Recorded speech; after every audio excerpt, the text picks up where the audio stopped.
Good morning, everyone, and how are you? My name is Jeannie Allen, and I am the CEO and founder of the Center for Education Reform, and it is my pleasure to welcome you to Why America, our first session, Why America 2020, Toward a More Perfect Union. I'm delighted to see so many educators and leaders out in so many great numbers.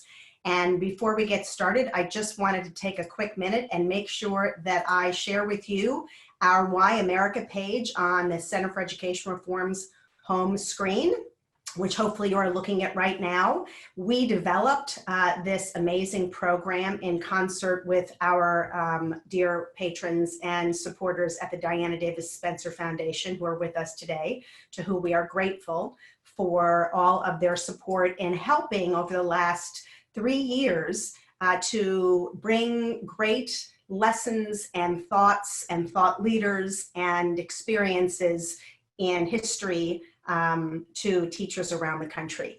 Today is the beginning of our Toward a More Perfect Union special program, because we believe that there are so many challenges today that, of course, are all around us, and in an effort to help you help your students understand the context of history. And so we are pleased to share this virtually with you, not only a series of live lessons, some things you can look at later, but also professional development credentials from an accredited provider, which we'll share with you at the end of our event. And so without further ado, I am so pleased to introduce to you someone who I have admired since I got started in the education world, Dr. Hirsch, who is best known for his works on cultural literacy and is founder and chairman of the Core Knowledge Foundation. The mission, as many of you know, because I know we have a lot of core knowledge educators out there, is described as advancing excellence and equity in education for all children and to ensure that every child has access to enabling knowledge. This is something we know all of you work really hard to do day in and day out. And when we were thinking about how best to start out our 12-part series over the next several months, Dr. Hirsch's new book, his most recent book, it was clear it was exceptionally relevant to our work at Why America and the turbulent times we're living in and the work we're trying to do to make sure that all our students have the opportunity to participate in the future with equity and being treated equally. And so his book, How to Educate a Citizen, The Power of Shared Knowledge to Unify a Nation, is something that we just thought was such a great intro, if you will, such a great foundation for all of the work that we are doing today. I don't know if any of you remember, I may age most of you out there, but I remember when my kids were young, buying and finding Dr. Hirsch's What Your Child Should Know at every level. And so 3rd grade and 4th grade and 5th grade, these things came about after he established the Core Knowledge Foundation and the concept of cultural literacy. So Dr. Hirsch, thank you so much for joining us today. I'm going to let you talk about, because you're so much more articulate in this subject than I am, what it is that sparked you to develop cultural literacy and core knowledge. Welcome this morning. Well, Jeannie, thank you so much. Given our effort, Why America Toward a More Perfect Union, which you speak about, you talk about patriotism. I mean, your whole book is shaped in what is patriotism. So why don't we start there? Right. I think you need, it's important to have a background in the good patriotism and bad patriotism, good nationalism, bad nationalism. It's terribly important not to equate patriotism with jingoism. My country's better than your country, sort of. My country can beat your country. And so on the contrary, Theodore Roosevelt said, and I think he was right, that patriotic countries, truly patriotic countries, tend to be the most cooperative countries internationally. There's no disparity between real patriotism and international cooperation and globalism. And so I think that's terribly important to make right away, because there's good patriotism and bad. And the good patriotism means love thy neighbor as thyself. It's an internal sentiment. And you're willing to sacrifice your country. Let me just say, I think the best introduction, the most fundamental introduction to patriotism is a pragmatic one. Um, there were two gurus on this matter, even more fundamental than Thomas Jefferson, were two recent scholars. One of them was E.O. Wilson, the sociobiologist, and the other was his colleague, who is an evolutionary psychologist. And let me read you the end of what they concluded after studying the whole biological world and evolution, our own evolutionary psychology. Here's the way they end this famous article of this. Selfishness beats altruism within groups.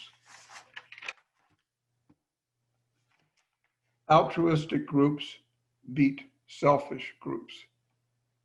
Everything else is commentary.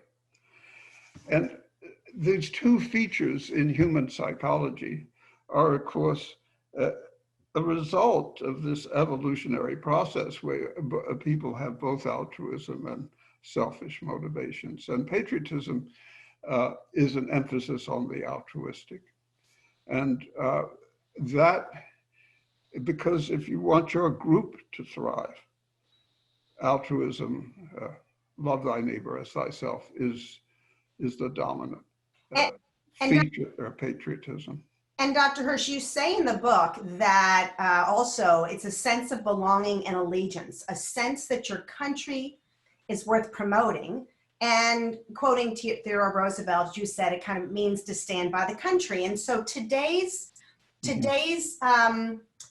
environment, where we have seen so many people hurt by so many others' actions, I think is really hard for educators in schools to size, if you will, and to help educate. So how do we take these definitions and how do we help our nation's schools and the primary people closest to them day in and day out, understand what it is to both love country and work hard to defend it as well as change it?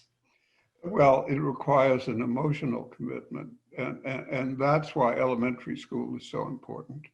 The period, the early grades, that's what my book is focused on, grades K through 6, or K through 8, if you will.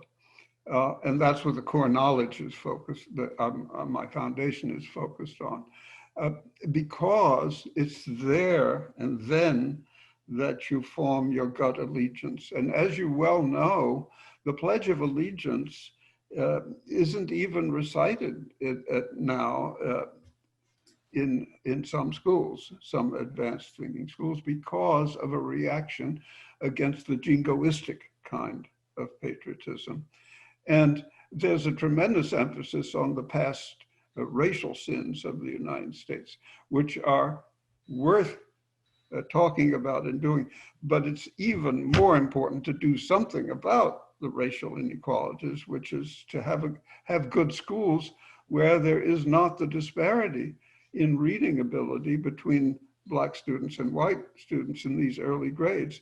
I don't know how many of the teachers listening know what the NAEP, the National Assessment of Educational Progress, have been showing about the Black-white reading gap over the past 30 years, which had started to narrow and then progress stopped. And that's because the theories that we've been operating on, and that's really the subject of my book, to explain what's wrong with the theories that a lot of teachers have been taught from education schools, and where those theories came from, and why they are in disagreement from what current science is actually saying about knowledge and education. And until that disparity between what cognitive science is saying and what ed schools are saying and teaching teachers, Until that's overcome and changed, we're in significant trouble. If and when it does change, education in the country will be reformed. And I would like to talk about, Jeannie, talk about some of those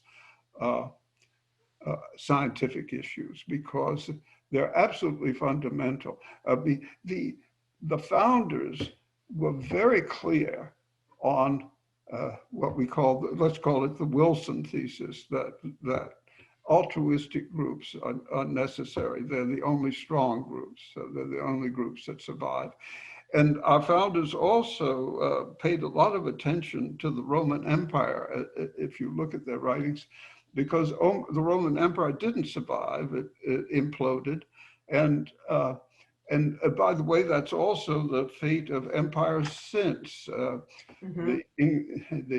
British Empire imploded, the Soviet Empire imploded.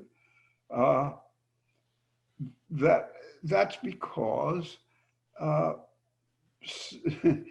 the elements of empires don't form those emotional associations and sense of belonging and unity that nations do. And the great French sociologist Émile Durkheim said back in the 1920s that the nation state is really the largest feasible social unit, unified group. And so globalism it should be, if it's going to work, is internationalism. It's not some vague sentiment that you don't care about your own country, you care about global warming. That's not true globalism. That's not true internationalism. It doesn't work, and neither do empires work. Let's stay on that. Let's stay on that for a minute, because I think this is the particular critical point when you start talking about Rome. You know, a lot of people are very concerned that our country is going to suffer. Sound, you know, incredibly hyperbolic, but that we're going to suffer, Dr. Hirsch, from similar things because we don't have this shared sense of citizenry. And so that's been the challenge by talking about what it is we should love and want to change in our nation, rather than trying to attack the nation, like the outcomes of both. I think teachers who want to try to guide their students to become better citizens are searching for some guidance about how to say, yes, you're right, we're not the best because the founders said we were going to improve, but at the same time, how do you help fix something if you don't love it? Is I think what I hear you saying. Yes, that's perfectly right. And let me now, Jean, turn to patriotism is a big subject, but so is the foundation for community equally important. And that foundation is communication. And that's the other scientific basis of what my book is about. Language. Language is, we mentioned this disparity between black and white reading skills. Reading skills are entirely a function of language skills.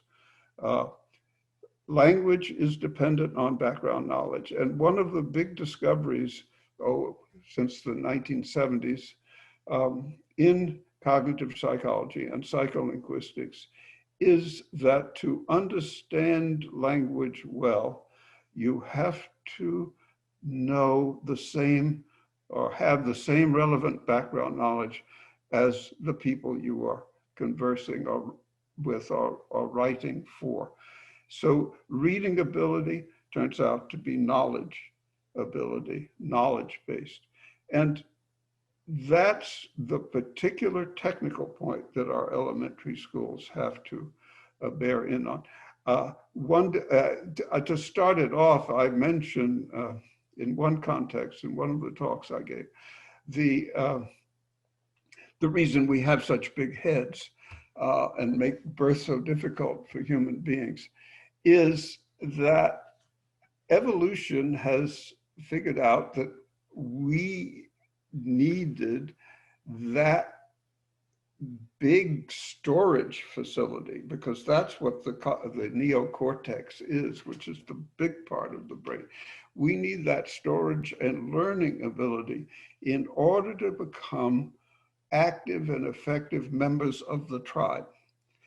The tribes were successful that were patriotic, so to speak, that were altruistic. The altruistic tribes were victorious, but they could defeat big mastodons and other animals because they formed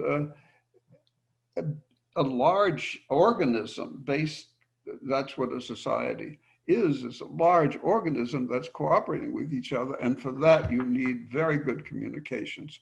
And the tribes that have excellent communications, that's not just altruism, it's excellent communications that cause one tribe to defeat or triumph over other kinds of creatures and also over, if necessary, other human groups or beginning human groups.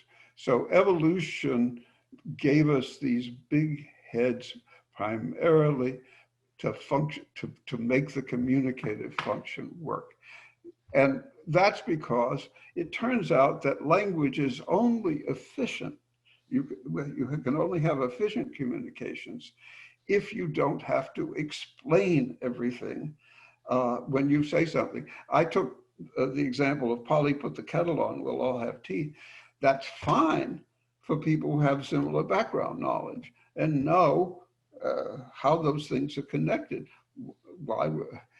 You don't have to say, Polly, put water in the kettle, put the kettle on the stove, bring it to a boil, pour it in a teapot, and also set the table and make it nice and have cookies and sandwiches. All of that is completely left out, completely unnecessary, because we share the same similar background knowledge. Well, there's some by the same token, Jean,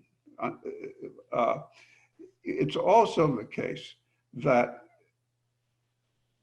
if you say Polly Tiger, that's a lot faster and going to save your life a lot sooner than if you have to say, you've got to do this and this and this too if you want to evade a tiger.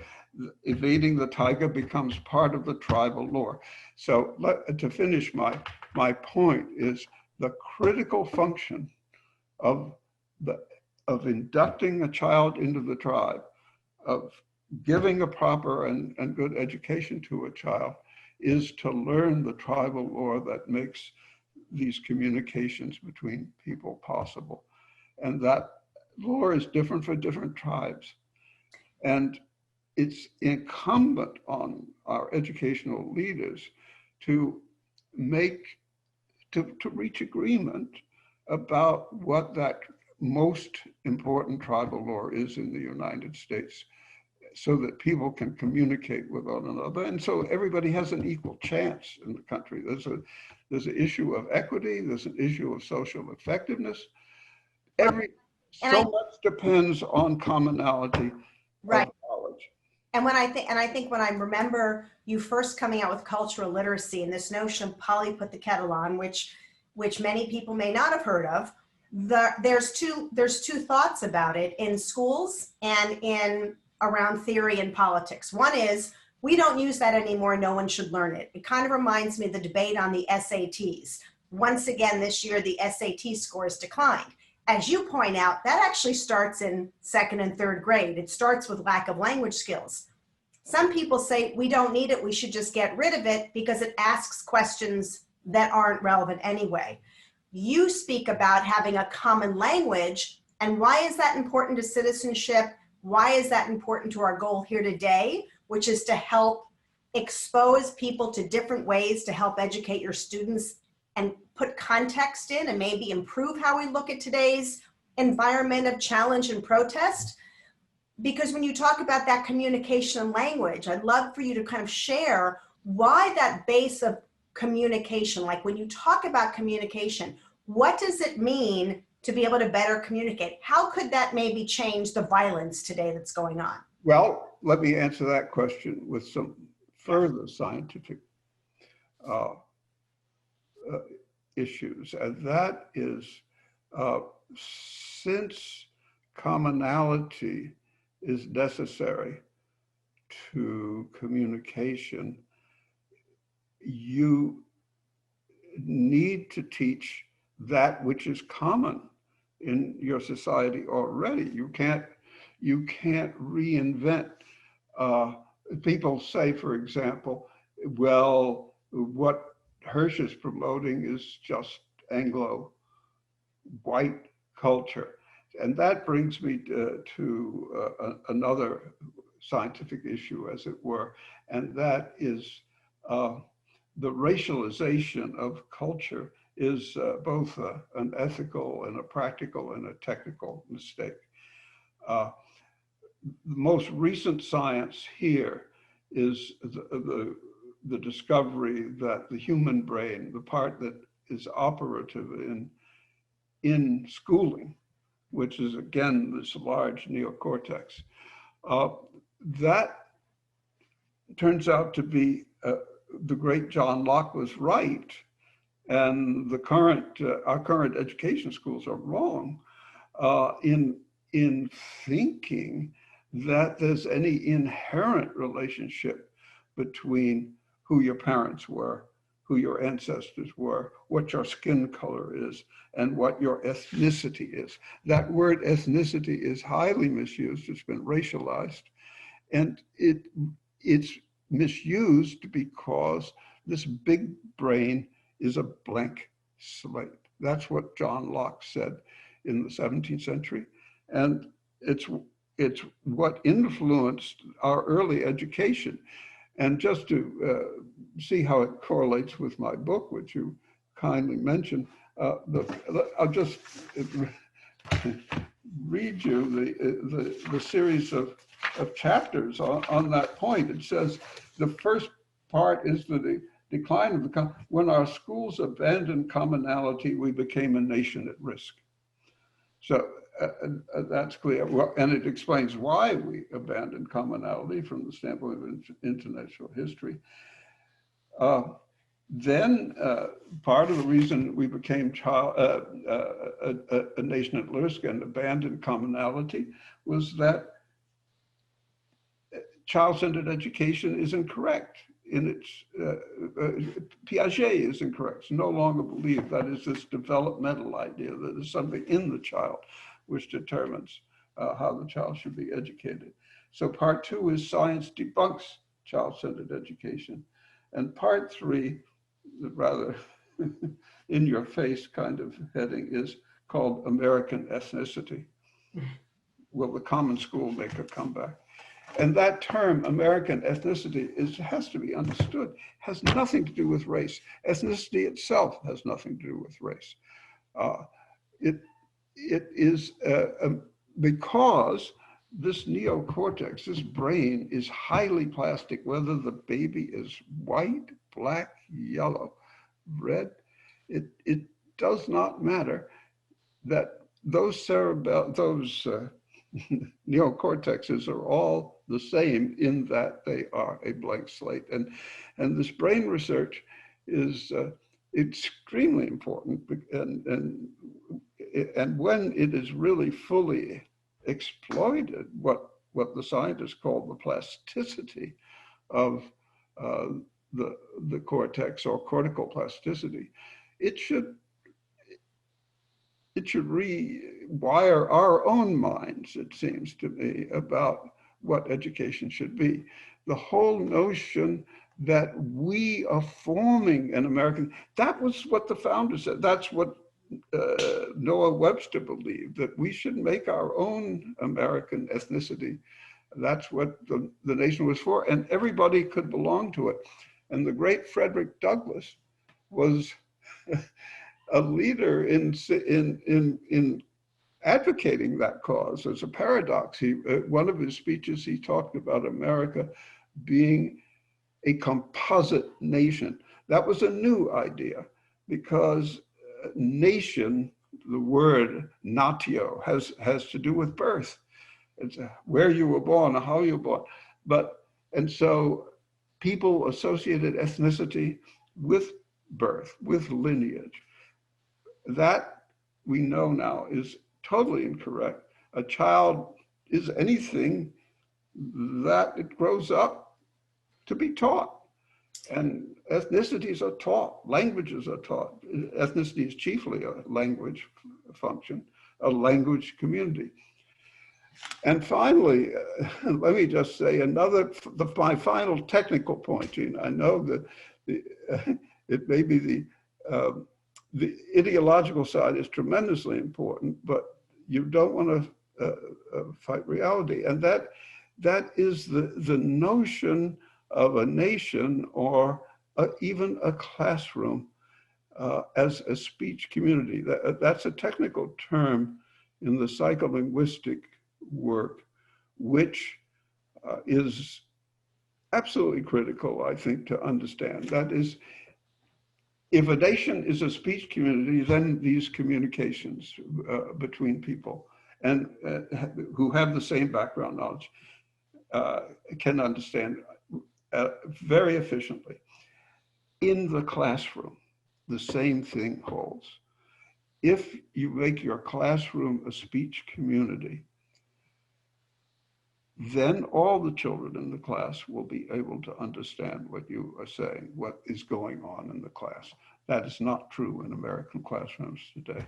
And do you think that is part? So I have a couple of questions, and there's some questions from teachers prior, and I'm also going to invite now people to put their questions in the Q&A area for you, because there's so much here. I mean, one that I'm hearing loud and clear is that we're not teaching, and many people, again, on this call are, but we're not teaching enough, we're expecting enough, when you look at NAEP, about content-rich knowledge and getting people all that base.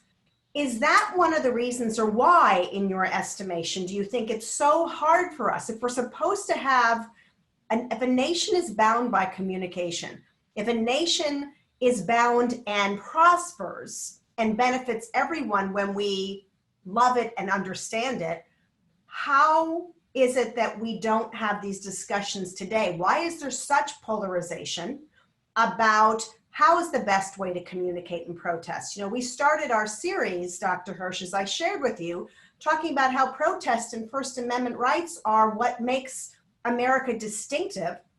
It's what makes us able to grow and improve and gives everyone the ability to even complain. And yet we're also challenged by destroying some of the very things that make us that nation. So do you have some concrete things that the teachers here can be teaching their students about how to talk about both and maybe be better about both? Well, I don't think political theory is the way to go in elementary school, which is what I'm concerned with. I think it's important for teachers to understand that our current polarization is partly the result of simply incorrect pedagogical theory. That raises one other scientific issue that I bring up in the book, which is the whole notion of critical thinking skills, general reading, comprehension skills, all the things that we're told we're really teaching, and therefore we can let these different children study different things and it'll be all right because they're learning these general skills of critical thinking and reading comprehension. Those are the two. There's also something called creative thinking that's made its appearance too. And if you ask a cognitive science about those claims that our teachers are being taught, they'll say, well, there is no such thing as a general skill. Skills are domain specific. They're domain based, they're fact based. And so if you want children have skills, it's important to teach them a lot of facts. And those facts are then should be the factual basis of schooling in a nation should be rather similar because of this necessity for common background knowledge. So that implies a common, some very specific commonalities in our education school, in our elementary schools. And the political claim in this book is that we, the public, I hope, would come to understand the need for that commonality so that the states, the individual states in the United States, who have the authority to set standards, educational standards, should set those standards. And that should not be in it. And they should be quite topic specific. These are the topics you learned about in first grade. These are the topics you learn about in second grade. If you don't have that, you won't have commonality. I'm very aware with the instinctive ideological opposition to that kind of idea. But on the other hand, it's a recent ideological opposition. It was not the view of our founders or the founders of the common school in the early days of this republic. In fact, one example is New York State printed its own textbooks that the common schools were to follow. Not even common topics, but the very same textbooks. So I think if we get stuck on that ideological point, I'm against commonality, I'm against federal dictation, or even state dictation, we won't improve.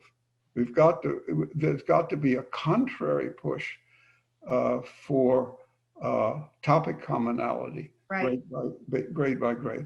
In other words, and what an amazing part, for example, in your book, and I would imagine for elementary school teachers in particular, and frankly, middle and even high school to a extent, when you talk about in the book, and I'm sorry that I keep coming back to this, but it's fascinating. When you talk about forming a more perfect union, you say that at the founding, the watchword of every American patriot was union. I don't even think I first learned this, by the way, until college. The first aim mentioned in the Constitution was to form a more perfect union.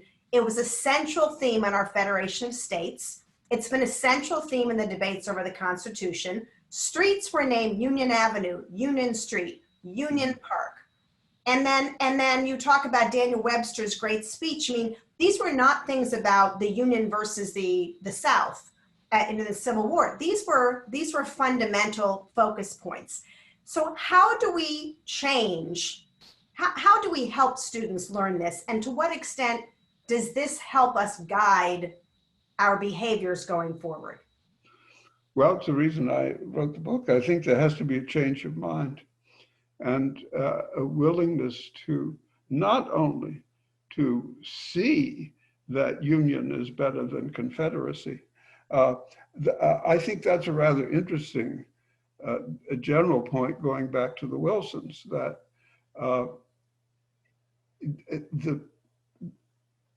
the early thinkers, again, John Locke was an important influence. The early thinkers, and George Washington, I've recently found out, George Washington said, John Locke was the greatest man who has ever lived. And I thought to have Washington say that was, should help interest in Locke's theories. In any case, Locke's theory of education said, well, a series of human understanding generally, was that we start with a blank slate and we make our own civilizations, we make our own cultures. They're not inborn, they're made, they're taught. And the founders thought we could start afresh and make our own American culture. And there also in the 19th century, the idea of assimilation to Americanism, to American ethnicity was very strong. It's become rather unfashionable now, the idea of assimilation. It's a grave mistake that it's become unfashionable because the contrary side is that one's identity, one's ethnicity is something that can't be tampered with. No, no, no. We humans can have several ethnicities, more than one. You can learn more than one language. If you do that, you can have more than one ethnicity. So it's a grave mistake that assimilation has become such a negative concept and term. No, we need a national, what's in effect a national curriculum in the early grades, and we need to reinstate the idea that we're all Americans. We should equally Americans, and racial justice will arise out of that because everybody will then be literate.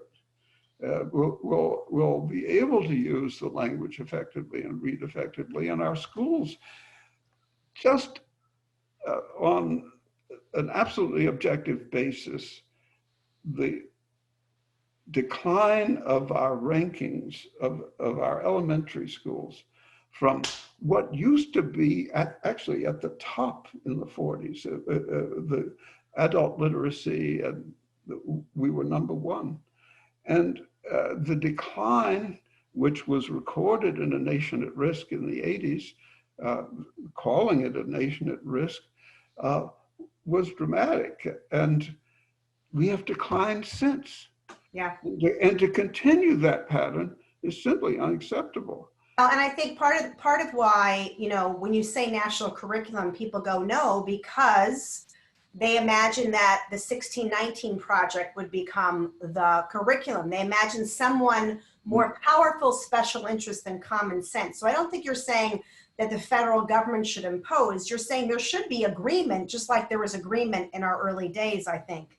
So, right? And we do have questions from the audience about. But let me say a word about that, Jean.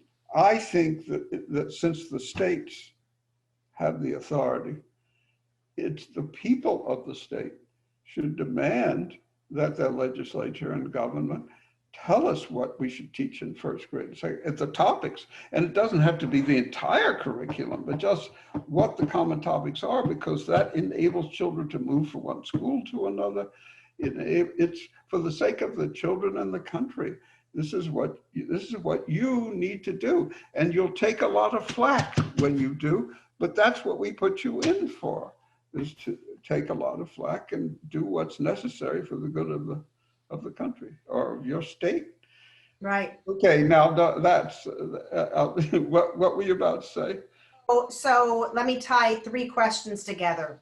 One of our teachers wants to know what you think of the 1619 project. Tie that with an interest, a classics professor talking about how the Greek and Roman works are so amazing, but their students think they're boring. And then how we tie in together this, how do we make it happen in schools? How do teachers do what you're suggesting if they're alone?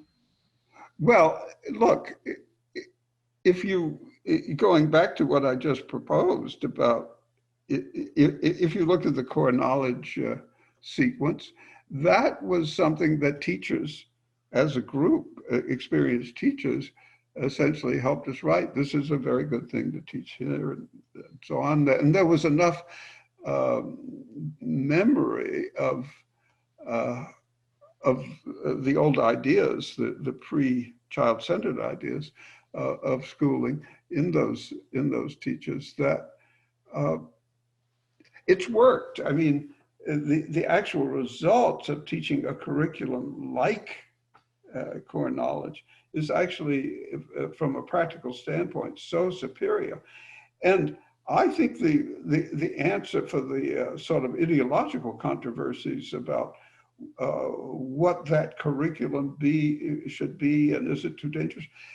If it becomes open, and if it becomes something that a state has to win agreement on with a lot of different constituents, you're not imposing that on anybody. That's called democracy, and it's a democratic process. And you don't like all the laws that get passed, but they're the laws. Yeah. I mean, that's the way democracy works. If you do it democratically in that way, I don't see how there could be any objection, because if there's sufficient objection, then they get voted out of office and they get a new curriculum. But it's something that is uncomfortable for politicians, but the public has to demand it. But for that to happen, the public has to be aware of what's at stake, because the alternative to saying, oh no, we don't want the feds making us all learn the 1619 project. The alternative to that is dropping the actual concrete quality of our elementary education sinks even lower. And instead of dropping from first to 20th, and now to 25th, we're the 25th best elementary education in the world, it's going to go even lower. So you better not make it a purely ideological argument. There's a patriotic and a technical argument that favors commonality. And if you can't, in a democratic way, agree on what that commonality should be, then the country really is going to hell. But once you understand the stakes, right, we haven't understood the stakes. We believed in what the education schools were telling us about general skills, those things that do not exist, and which explain why we continue to sink. No, you need specific commonalities if you want to be highly skilled. And the core knowledge that you've laid out, sort of that brings together that commonality that many people have adopted, many schools over time, over the last 25 years, is extraordinary.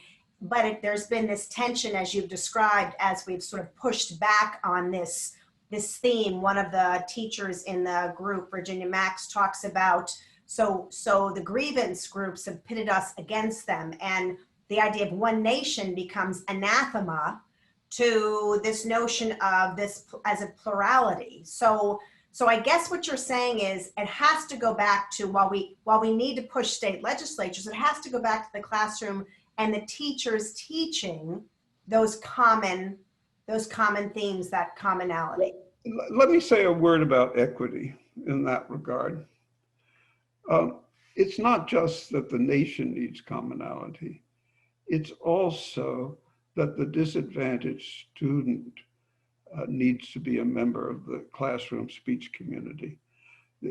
And to finish that thought, it's only when there's a gradual commonality in what has already been studied that reference points can be created, which turn that classroom, no matter what the child's background, home background was, into a speech community for the school. And when that happens, the energy is tremendous, and the enthusiasm is tremendous, and school is what it should be. And these schools that do that are a whole standard deviation in language above the neighborhood. And parents know that.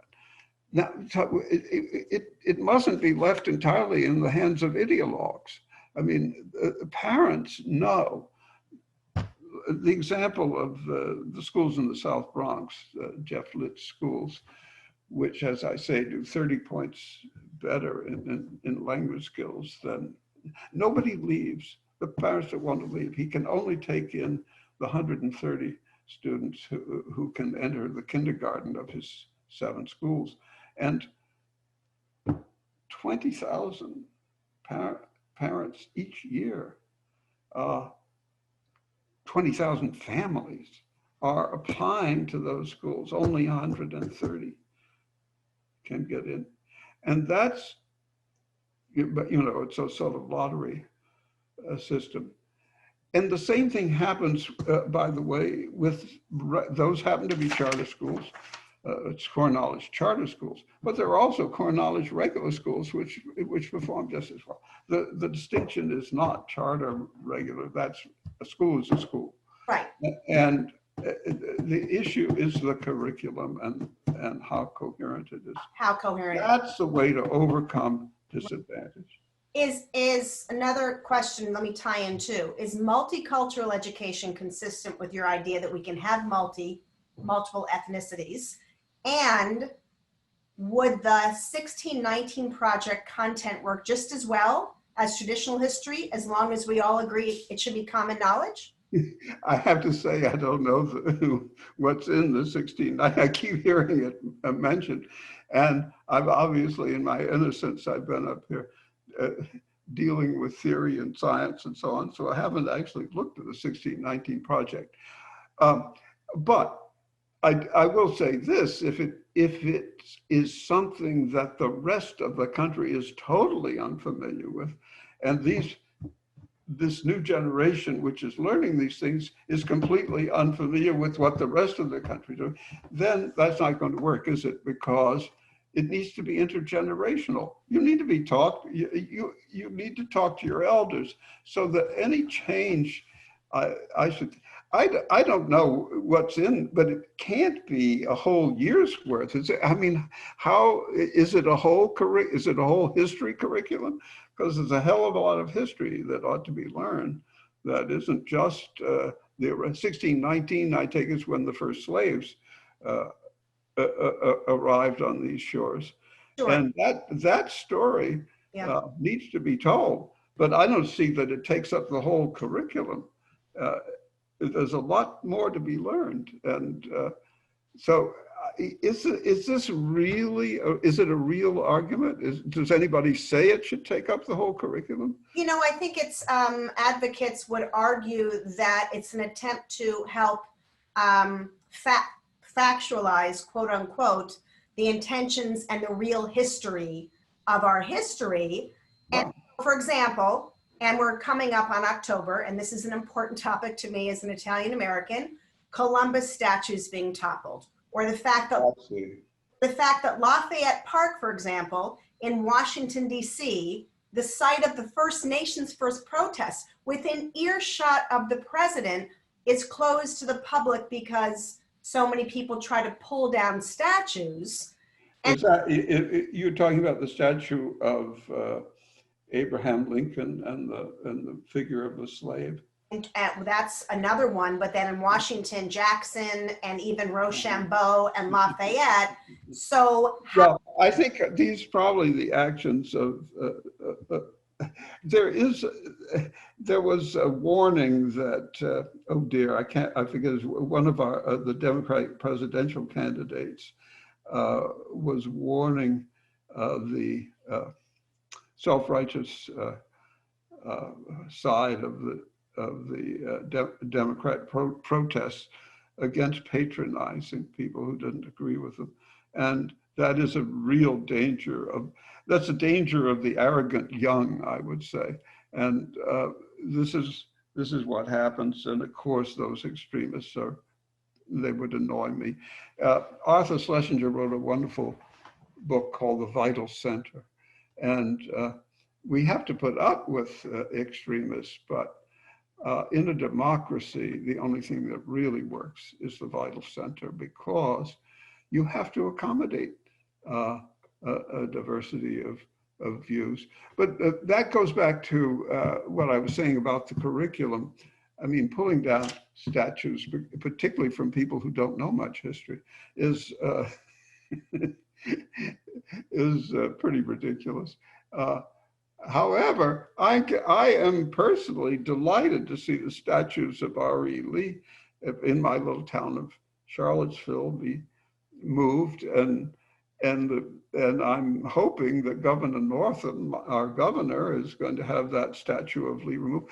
That's a totally different story, because coming back to there's a paradox here, because the ideology of multiculturalism is very similar to the ideology of empire and the Confederacy. The Southern Confederacy believed in multiculturalism. I mean, multiculturalism was, and its alternative in the North they call themselves the Confederacy, and the North called itself the Union. And the Union, thank goodness, was dominant, and slavery was abolished. But the Union was